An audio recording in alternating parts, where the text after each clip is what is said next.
Oftentimes when we think of these life lessons, we are quick to create judgment or bias around them. And more than likely, it's on the more negative tone of, um, of creating an attitude or a feeling around these life lessons that we all will overcome, we all experience, and we all go through in this experience of this life journey. And so here I'm going to talk about why these life lessons are very critical and crucial to our soul's evolution and our evolvement. They're here to assist us in our soul.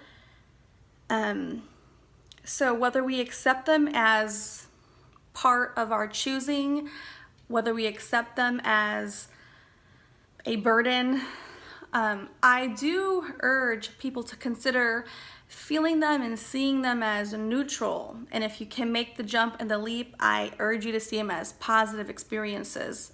Let me try to explain here. We all chose to incarnate here in this 3D material plane and world. And we chose everything about our life before we got here. We chose our parents, we chose our siblings, we chose our ethnicity, our gender, we chose the location of our birth, so the country, the city. We chose so much, down to who our closest friends would be, to the career path we would take, and the roads we would go along this journey as far as vocation and trade. We chose our spouse, our significant others. We have chose so much before we got here. And so this is a very beneficial tool for anyone out there just going through life.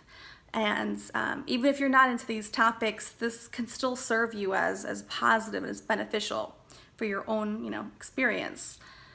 When you come at it from a point and a place of you being part of this plan and choosing, you're able to tackle the experience much more from a more mature experience. You're willing to give it more of who you are with it. You're less likely to resist and feel tension and anger or animosity with the adversity or the challenge coming up for you. And I think that's very important to notate, because when we think of a burden or a experience that's very troubling, or even if it's not necessarily negative, just say it's a period of time that's really going a long period of time. We have all had those moments where you feel like you're in stagnation, but maybe you're really not in stagnation. Maybe there's a point, there's a purpose of why you're forced to face that particular long gap of time. And so I always recommend to family and friends and those who I talk with to see it as neutral if you can't see it as positive. And trust that you placed these very specific experiences that you would go through so that you and your soul can really overcome and learn and grow.